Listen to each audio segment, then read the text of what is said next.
Hello and a warm welcome to the Irish Angle on Jump to It. As usual, I've Johnny Ward and Emma Nagle here, and we're going to talk about all things that happened in racing over the last week in both Ireland and the UK. Emma, Johnny, welcome to the show. Thanks, Vinny. Thanks, Vincent. Now, first thing that caught my eye is race planning. The last 5 days, we had 2 flat meetings on Thursday, 2 jump meetings on Friday. Today, Monday, we have 2 jump meetings again. Should there not be a flat and a jump? What do you think, Johnny? Is this a bit of a strange one? Definitely a strange one, Vinny. Yeah, I suppose the point is now that I think racecourses generally are beholden to the media rights money, and I guess that dictates some of the planning as well. And you look at a lot of the 35-minute gaps at flat meetings are totally impractical. And to me, it doesn't really make sense to have 2 jumps meetings on the same day. They've kind of gotten rid of mixed cards in Ireland because, again, they weren't practical for me anyway. They weren't practical for jockeys to be travelling all the way up the country. A lot of jockeys travelling for 2 rides, maybe even 1 ride. Batter National Hunt. So Galway's kind of the outlier in that regard now, and that's fair enough. But it does seem a little bit odd. I suppose you could argue that obviously it gives the other opportunities to jockeys like Down Royal on the 26th of December, where you have 3 jumps meetings that day, and it's a boon for certain jockeys. But it doesn't really add up. I suppose the bottom line about all of this is the race courses are not really catering for race cores anymore. They're catering for media rights money. Yeah, that makes sense to some extent, I suppose. And the other thing with this is, Emma, just sometimes when there's 2 meetings on, certainly if it's an afternoon and evening meeting, the jockeys do try and make both of them. As I said, the flat jockeys tend to use helicopters. The jump lads are doing it in a car with 3 or 4 of them bundled in to try and make the next meeting or the next race they want to get to. That's not a good thing, but at the same time, you can see it from a jockey point of view. If you've got a ride or a potential ride at both meetings, you don't want to lose the ride, do you? That's a big problem for jockeys generally. Yeah, that's the thing. I suppose it's probably good and bad to the jump jockeys probably didn't mind the day off yesterday and a Sunday, but they probably would still prefer the meetings to be spread around a bit more, like maybe have a jumps meeting yesterday instead of having the 2 on the Friday and stuff like that, or take one away from today. If you had a horse in Downpatrick today and you had to be in Ballinrobe, if another lad gets on today and wins in him, he's right going forward. So that's kind of always in their minds as well. I suppose they have a hard enough job as it is, kind of driving up and down the country. So yeah, it's not easy. There was a very interesting interview during the week with Paul Gilligan, and he kind of raised a point about having meetings for smaller trainers who had, let's say maybe less than 10 or 20 horses in training. So maybe if they were going to have a double fixture on a day, maybe if there was a big meeting in Leopardstown or something, maybe have a small meeting in Thurles for these trainers with less than 10, 20 horses. That probably wouldn't be so much of a problem, because they could give the smaller trainers a chance to have winners when the big boys are in Leopardstown happy enough anyway. And it's, as Johnny mentioned, it's good for other jockeys to get chances as well. So, but I think overall it doesn't make a whole pile of sense having two meetings at the same court on the same day. It's kind of hard for trainers and jockeys, I suppose. Yeah, I'd imagine it is. Yeah. And moving on, last week, big week for charity, Johnny. We had 3 different events last week to do with racing. We had the Hurling for Cancer on the Monday. We had the Pat Smullen Cancer Trials Day on Saturday in the Curragh, with the Coast to Curragh cycle race as part of that as well. And then we had the Irish Indoor Jockeys. They started their Corinthian Challenge on Sunday in Naas, and that's the first of a 3-race series there. Racing does an awful lot for charity, Johnny, doesn't it? It's a good look. I think you've hit the nail on the head there. It's good look. You see the pictures in the background, the big crowds again, and it's a good look. I find racing people quite unique in that, and Emma's probably a little bit different, but a lot of people in racing have no interest in other sports. And it's funny, you talk to them, the All Ireland could be on and Tipperary could be in it, and Tipperary trainers have no interest whatsoever. And I find racing, it can be very much self-serving in respect that as long as racing is funded, they don't really care how it's funded. And racing in this country is basically reliant on government support. So it's not, I wouldn't call it a charity, but it's reliant on government support. So I think racing, as you mentioned in your blog as well, Vinny, it's kind of has to defend itself a lot, even though it's an amazing sport full of amazing people who are generally very humble people and very good with their time. So I think the charitable aspect to it is a really good look for racing, and the efforts that were made around the time Pat Smullen himself was fundraising for pancreatic cancer research, notably by the late Hamdan Al Maktoum. And there's Pat with his daughter Hannah, beautiful photo from the Curragh. The efforts that were made, and I know Hamdan Al Maktoum has a lot of money, and you can go into the Arab wealth all you want, but Hamdan Al Maktoum came forward with a lot of money. Racing itself raised huge money. And then the efforts of Gavin Lynch, because of how much it affected him and his loss of his mother from pancreatic cancer, to get so many people involved. I couldn't cycle with the charity Coast Curragh this year, but I've cycled before, and it's an amazing event, really, really heartwarming event that brings people together. And I think your blog hits the nail on the head. It's a very good look for racing, and I think it's something that could be looked into more in terms of more charitable races. I'm doing some sort of MC on Thursday night in Kildare as part of the Corinthian series, and it's one of these things that whether you want to do it or not, you really don't want to turn it down, because you want to give something back in racing. And I think the efforts that have been made around Pat Smullen have really been a good look for racing. And I spoke to Hannah and her mother Frances at Tremor the other day, and they were really, really keen to promote the charity. And Pat's legacy has been something else, really. And Desi Hughes was lost to pancreatic cancer as well. But yeah, I think your blog opens up some interesting points. Like, could we do something a bit more regular on this, evoking the memories of the sweepstakes and stuff like that? It's definitely something we're talking about. I think it's a good look for racing. I think when racing does rally around causes like this, it's really, really good. Yeah, well, just a little one here from my point of view. Last year, I went to a golf outing, which was one of these classics that they organised for charity. A little girl had a rare form of cancer and she needed to go to America for an operation, and her family couldn't afford it, so they run a golf classic. Some of the friends and relatives got it organised.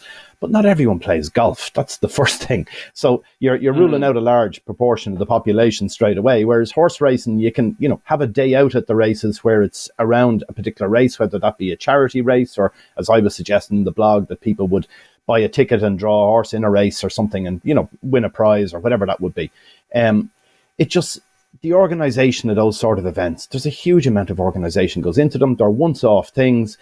I think horse racing in Ireland, if they had a small department there, they seem to have departments for most things. So a small little department there of 2 or 3 people that really knew what they were doing in this area, how to organise it, how you do online funding, how you do GoFundMe pages, how you set it all up.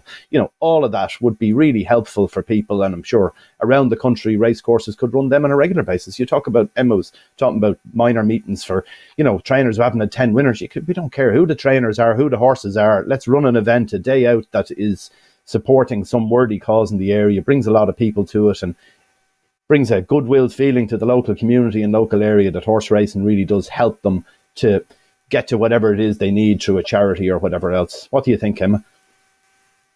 Yeah, no, it's definitely a very good idea, in fairness. It would probably draw people in a bit as well if they had kind of something to support going to the races. And it's a great day out for people as well. As you mentioned, not everyone can play golf, but anyone can go to the races and have a good time if it's well organised enough. And you'd have to say fair play to all the trainers as well who put the horses forward for the charity races, because especially for the Corinthian Challenge, the riders might get a horse to ride in every race, and for the owners and trainers, that's a fair bit of training fees. They get no money for running in the Corinthian Challenge. It's just to kind of support the charity behind it and all the other charity races as well. So racing can be very people in racing, I suppose, can get a bad name for other reasons, but I think with events like these, they kind of show that the good nature behind the whole sport, I think. Yeah, that's a good point about those charity races. I was looking at that. They're oversubscribed every time. There were reserves and everything in that Corinthian Challenge one yesterday. 3 reserves lined up. There were loads of entries for the race. People really are willing to let their horse run for nothing, which, it's a fair thing in this day and age. There's a lot of cost, as you know, Johnny, being an owner, how much it costs to keep a horse in training, and you're only going to get whatever 6, 7, 8 runs in a year, perhaps. To let one of those runs be in a charity race with no prize money is a fair commitment, isn't it? Absolutely. And I haven't mentioned either, the Corinthian Challenge it's quite a spectacle as well, because you could even possibly get a jockey out of it. And I was talking to a jockey, was it at Sligo lately, who's gone back riding in his 60s, and the Corinthian stuff it's it's no mean achievement to go back riding horses. And I have to give Jim Bolger credit as well, because I didn't mention the hurling for cancer thing. Like, you know, Jim and Davy Russell and everyone that has been involved in that, they've really raised a lot of money. And I suppose one thing you'd say about racing is some of the owners are exceptionally wealthy, and they won't be averse to giving money to good causes. And if we could get some sort of, like, your thing about the scratch cards, Vinny, like, it's not that fanciful a notion. Like, I mean, the last time I saw scratch cards, you're inevitably going to lose your money on them. But sometimes you'll get, like, you will get 3 matches of something or other, which entitles you to something else, another scratch card or an entry into something. It's really not a mad idea. If you get 3 horses, you're entered into some sort of a race later on in the year where, you know, say if you had like a flat meet at the Curragh or something, where you could get like all these people involved to win a few quids and basically out of scratch cards. It's definitely not a bad concept. And I think, like, when you look at the sweepstakes back in house, huge the sweepstakes was for Ireland, and in terms of hospitals and all that back in the day, there's definitely something there. And I do feel racing can be very proud of itself in that regard. Yeah. I don't think racing could be too proud of the Irish Hospital sweepstakes now, in fairness, because that was a money-making racket for the people who ran it. I don't think the poor old nurses that used to draw out the tickets got a whole lot out of it now in the end. But there you go. But it's the concept of it, because that captured the world. They used to sell those tickets all over the States to all the Irish expats and everything else all over the UK too. So it shows there's definitely something in that. I think there's a kernel of something in it. Whether it's feasible or not, I don't know. But certainly I could see horse racing in Ireland would be no harm if they got behind something like that. Yeah. Anyway, look, we'll move on. Last week's racing.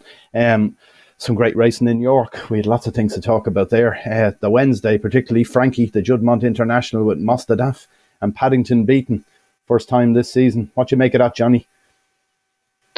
Yeah, like I spoke about this last week, I'm developing a bit of a soft spot for these small races, and there was I suppose it was a bit of a perfect storm here for Frankie, in the sense that he didn't want his horse. I spoke about with 2 horses in the race that were sort of probably a bit reliant on a good pace, the way Mostadaf had been ridden, and Frankie decided to literally take the bull by the horns. And, you know, I guess, like Aidan O'Brien said afterwards, Paddington wasn't quite himself. And I think in hindsight, he's had a lot of tough enough runs this season, different types of ground. He probably was strictly below his form. But, if this is my point I was making about the smaller field race last week, is if we'd 7 or 8 runners here, I think it was $1 million that Frankie was going to make the running. But he decided that, well, I have the prospect here of Ryan Moore dictating steady fraction and my horse running freely potentially, or I'll actually go an even pace and take that gamble of going out in front. And it's been a pretty magical swan song for Frankie. I know it's like the longest retirement probably we've ever seen, but it's been great for racing. Winning again, obviously, on Absurd for Willie Mullins. And, I think this was just fascinating to see the way the race was run. And Mostadaf, to be fair to him, is a very good horse. I know Paddington has lost his unbeaten run, but I'd forgive him. And it is interesting that he's not going for the Champion Stakes. So let's see what Aidan runs there. Yeah, I think Aidan has said this morning he's looking at running 2 in that. Is he Luxembourg and Auguste Rodin in the Champion Stakes, the Irish one anyway. So that'll be interesting to see how that works out. What fine fields we get for those. That'll be all talking in another 2 weeks' time. I think that's on, is it? Emma, what did you make of Paddington? Put him away for the season. Is that the plan? Would you think? Yeah, I suppose he's had a very tough campaign. In fairness to him, as a 3-year-old, he was after winning 7 starts in a row before coming to York. But I just thought it was like a ride by Frankie, especially considering the way the race before had gone. Like, he went out in front on Gregory in the Voltigeur and had gone altogether too fast and got beaten. So, like, just look, I know he's Frankie Dettori, but still the confidence to come back after that ride and hop out on Mostadaf. No one expected him to do it, and go. He went hard, and he really. I think that was the winning of the race. Paddington maybe just a small bit flat. I'm not sure was it the best we've seen of him, but look, I don't think you can take anything away from the winner either. And winning rider and horse were just brilliant on the day.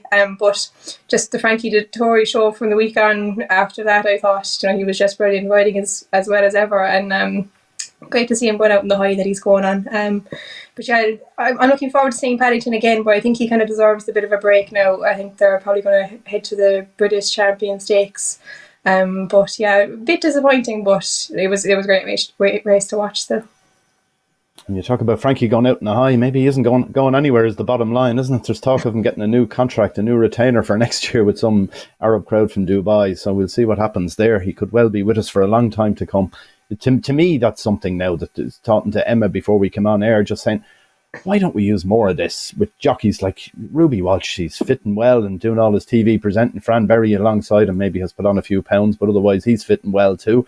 And you've got Davy Russell, Barry Geraghty, all these guys. Could we not have these fellas once a month ride in Clonmel and Thurles or somewhere, a race around a mile, whatever, carry 13 stone, we don't mind what it is, just have a little jaunt around. It'd draw a crowd, wouldn't it? Certainly would if Frankie Dettori was in amongst them. Is that something, Johnny, should be done more often in racing?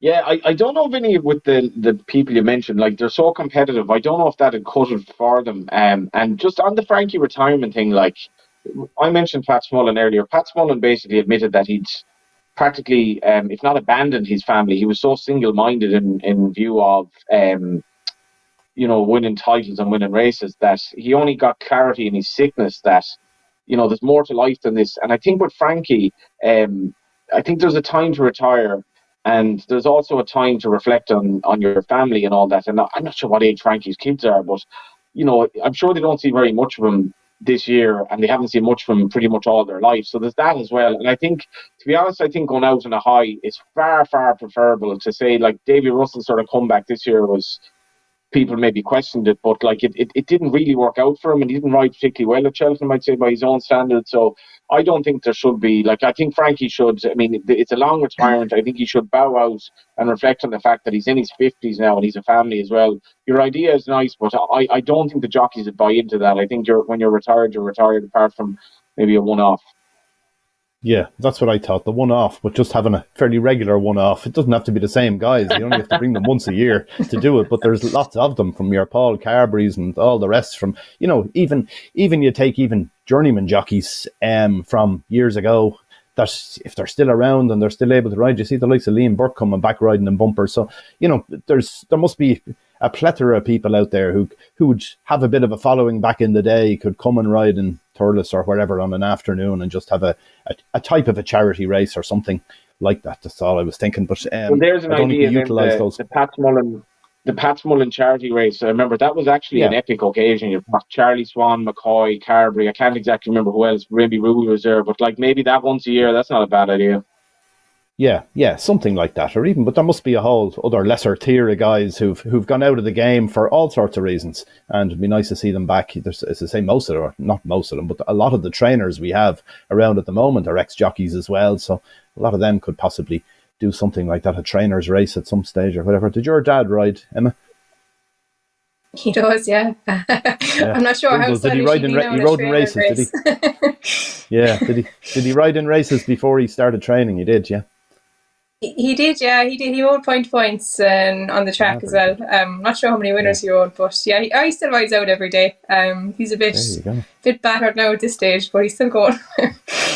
Great stuff. Yeah, well, there you are. Just another thought. Moving on to Thursday, also on Wednesday, we had continuous win in the Great Voltigeur as well for Aidan O'Brien and Ryan Moore. Then Thursday, Warm Heart, bit of a shock. James Doyle saved the last dance. What do you make of that one, Johnny? Yeah, that was a very interesting race. I suppose we saw the save the last dance situation the last day, and that question mark, I suppose, was about the ground and how it would work out.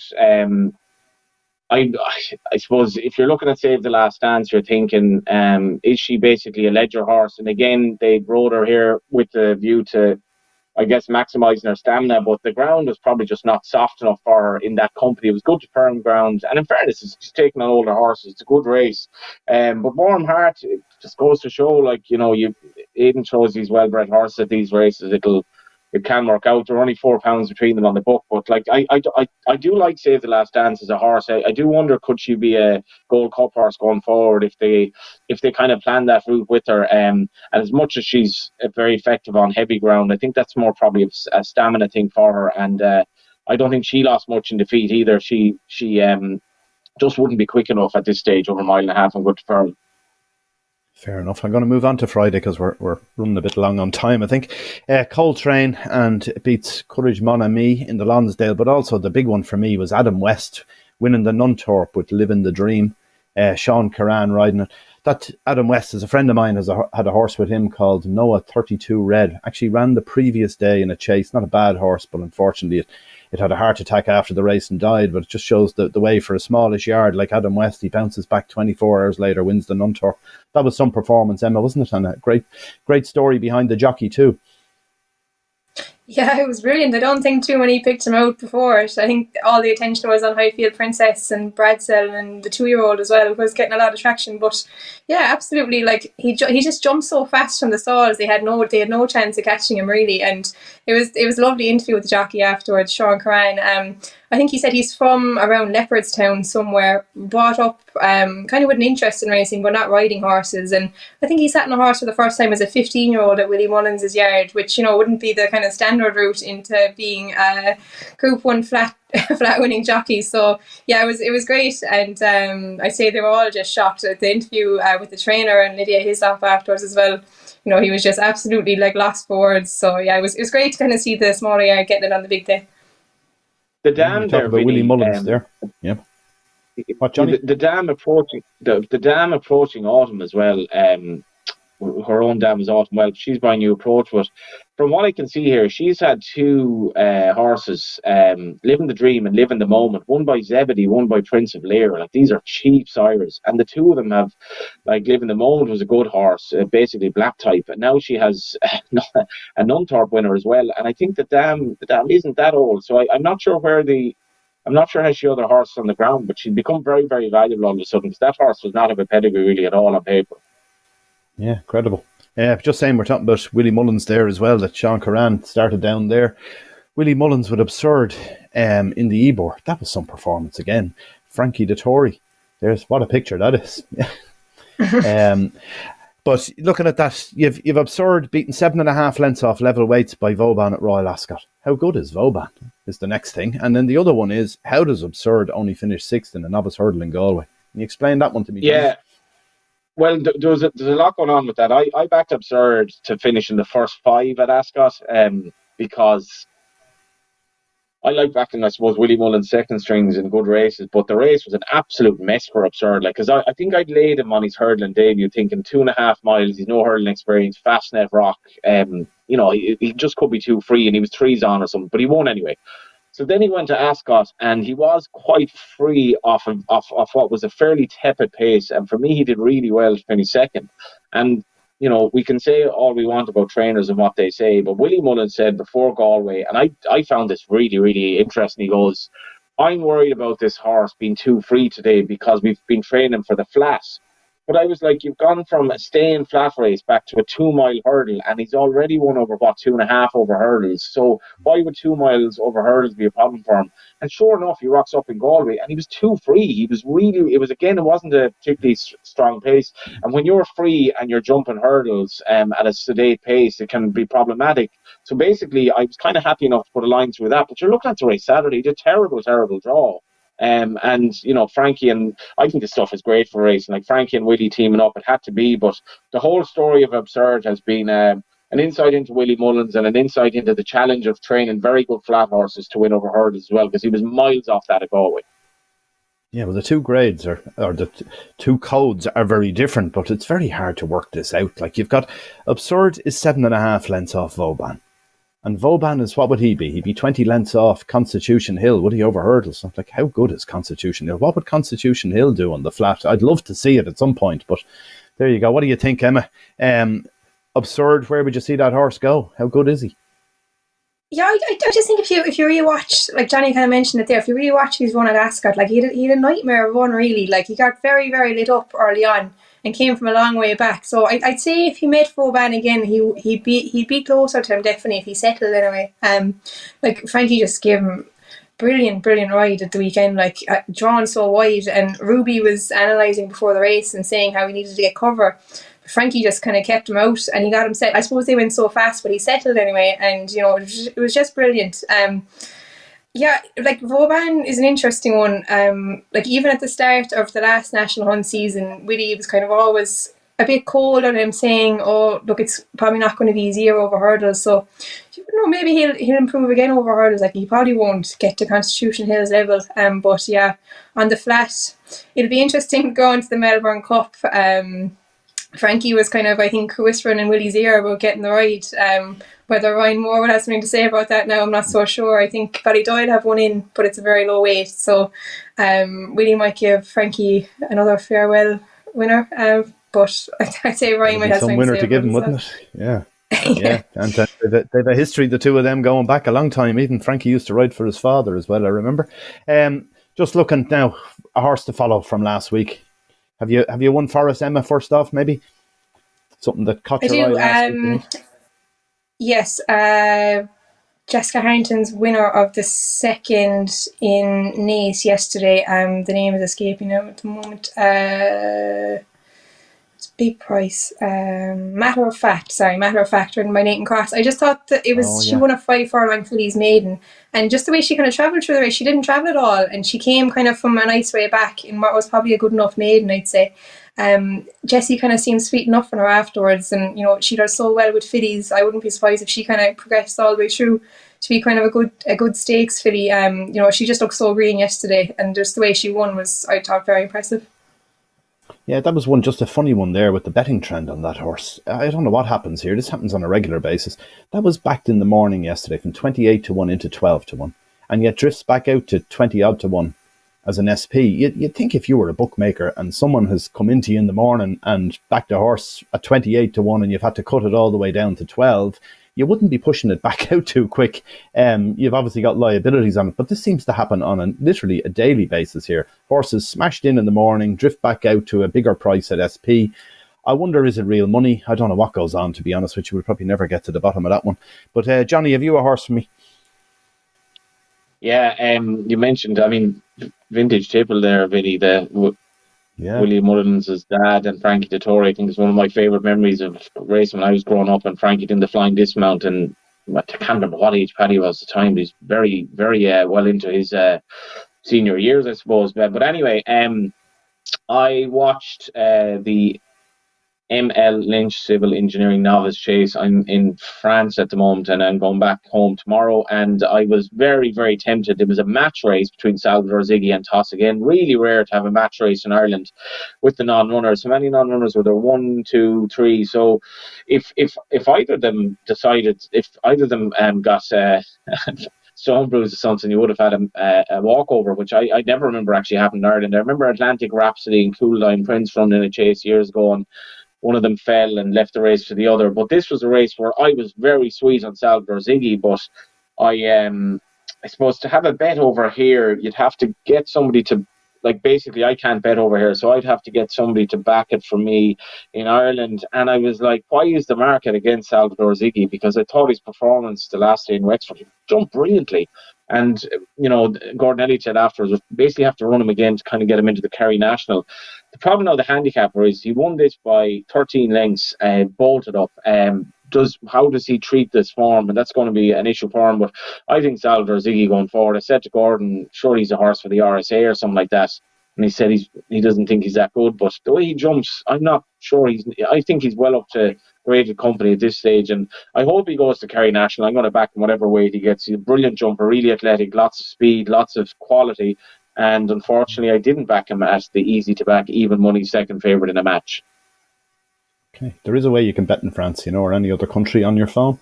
You just download a VPN and you switch your location using the VPN, and that's the end of it. Away you go. But that's, maybe I'll explain that to you after the show. The horse I was going to give is one of Dennis Hogan's, man who's gone on a bit of a sabbatical for a while now. He's got no licence for 3 months.